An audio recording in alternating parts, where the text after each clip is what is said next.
يا شيخة الشيخات بك عز وفخر،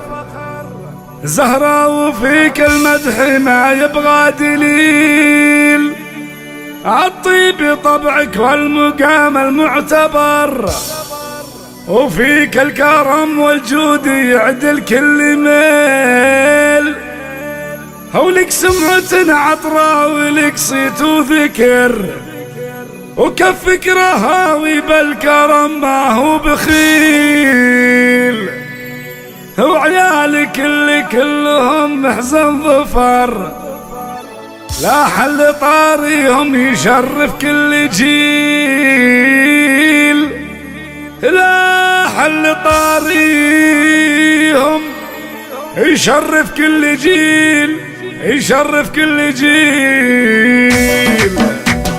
يا شيخة الشيخات بك عز وفخر، زهرة وفيك المدح ما يبغى دليل. يا شيخة الشيخات بك عز وفخر، زهرة وفيك المدح ما يبغى دليل، الطيب طبعك والمقام المعتبر، وفيك الكرم والجود يعدل كل ميل، ولك سمعة عطرة ولك صيت وذكر، وكفك رهاوي بالكرم ما هو بخيل، وعيالك اللي كلهم محزم ظفر، لحل طاريهم يشرف كل جيل، كل جيل. انس ولد شيخ على عز وفخر، حر تعلى بس ما نجمة سهل، وان جا لزومه هدته هدت صقر، وله فزعه تخلص عميل من عميل، وملك ليا طلت كما نور القمر، والشعر فوق امتانها سبي بخير، مرجونه في وصفها حر البشر، والموت في سلهامة الرمش الظليل، وهذه سمو الزين والحسن انتثر، والخد براق سراب صافي ليل، وطبة الميدان تلفح بالشعر، سبحان خالق زينها ما له مثيل. يا شيخة الشيخات بك عز وفخر، زهرة وفيك المدح ما يبغى دليل، الطيب طبعك والمقام المعتبر، وفيك الكرم والجود يعدل كل ميل، ولك سمعة عطرة ولك صيت وذكر، وكفك رهاوي بالكرم ما هو بخيل، وعيالك اللي كلهم محزم ظفر، لحل طاريهم يشرف كل جيل، كل جيل. انس ولد شيخ على عز وفخر، حر تعلى بس ما نجمة سهل، وان جا لزومه هدته هدت صقر، وله فزعه تخلص عميل من عميل، وملك ليا طلت كما نور القمر، والشعر فوق امتانها سبي بخير، مرجونه في وصفها حر البشر، والموت في سلهامة الرمش الظليل، وهذه سمو الزين والحسن انتثر، والخد براق سراب صافي ليل، وطبة الميدان تلفح بالشعر، سبحان خالق زينها ما له مثيل.